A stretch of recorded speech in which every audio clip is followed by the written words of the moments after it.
On March 20th, 2009, I was like any other hopeful gardener with a pot on the windowsill or a small plot by the back door. I was nervously watching the sky. Would it freeze? Would it snow? Would it rain? I had spent 2 months settling into a new house in a new city. My girls had started a new school, my husband a new job.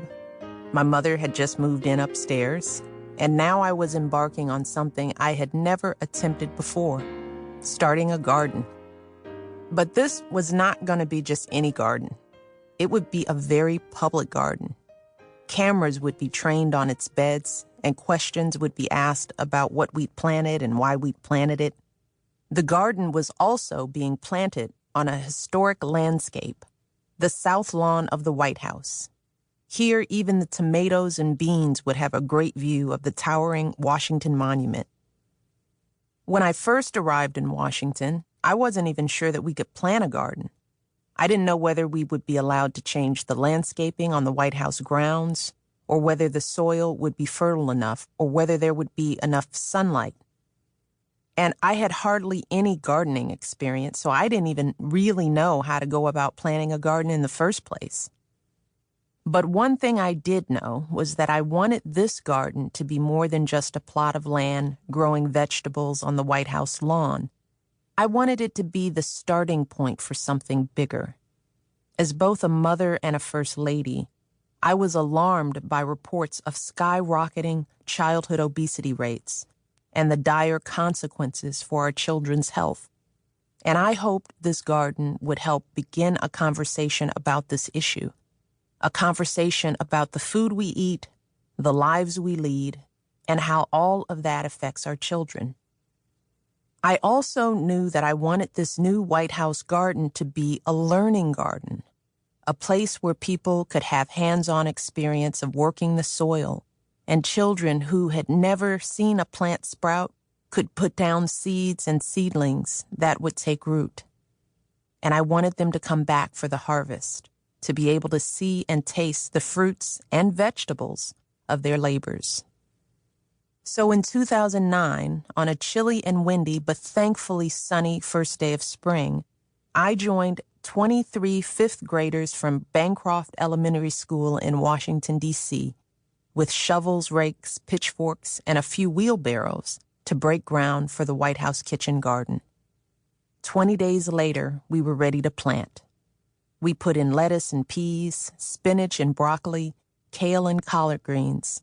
And for days after that, I would look at the freshly turned soil and wonder to myself, is anything growing?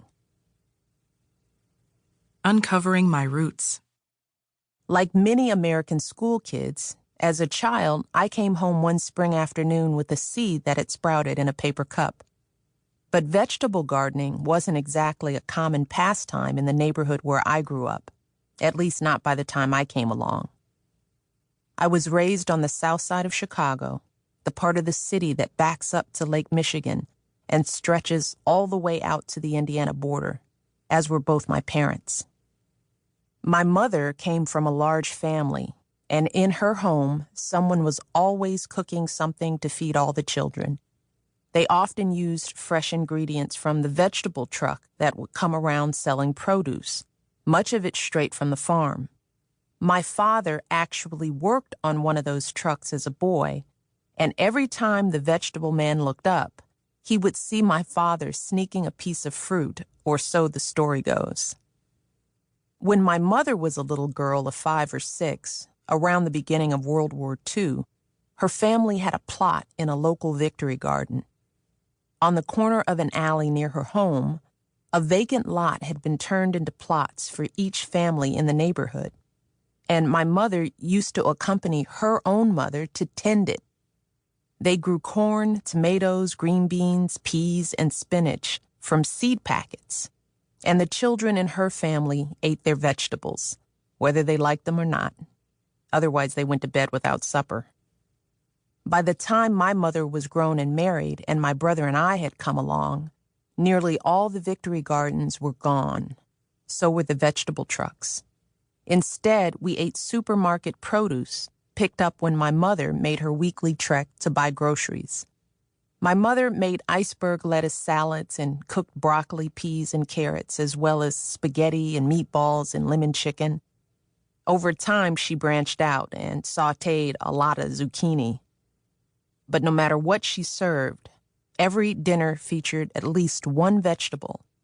And we had to eat all of them, no exceptions. Dessert was a treat for Sundays, and most lunches were a sandwich made from last night's leftovers. Our apartment didn't have a dining room, so we ate at the kitchen table. And unless my dad was working the evening shift at his job at the city water plant, we ate our meals together as a family, a tradition that Barack and I have continued with our own children.